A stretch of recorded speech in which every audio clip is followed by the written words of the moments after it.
কথা, আগে নিজের এলাকা ঠিক করেন।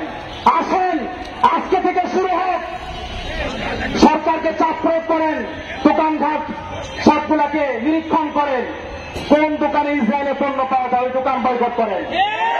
সবার আগে ওই দোকান বয়কট যেই দোকানে ইসরায়েলের পণ্য পাওয়া যায়, ওই নেতৃত্ব বয়কট যেই নেতৃত্ব ইসরায়েলের পণ্যকে অনুমোদন দেয়। ঠিক না ঠিক?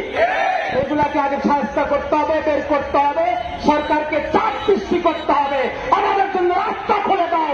এদেশে 18 কোটি মুসলমানের ভিতরে 1 কোটি মুসলমান তাজা রক্ত দেওয়ার জন্য ঘর ধরে ইসরায়েলিদেরকে বের করে দেওয়ার জন্য আমরা লং মার্চ করব।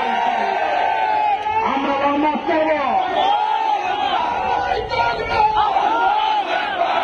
আমরা ওখানে যাব, আমরা লং মার্চ করব, আমরা রক্ত দিব। যদি মরতে হয় মরবই তো, তাহলে ওই বাইতুল আকসার পবিত্র জায়গায় গিয়া মরতে চাই, ওই জায়গায় শাহাদাতের সুতা পান করতে চাই। সারা জীবন বলে আসছে আল্লাহুম্মা ইন্না নাসআলুকা শাহাদাতান ফি সাবিলিক। কেন বলছি?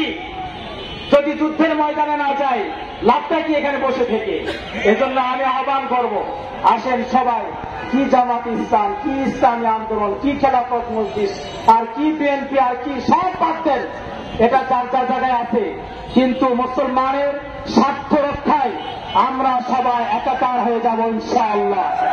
আল্লাহ তাআলা আমাদের সবাইকে তৌফিক দান করেন।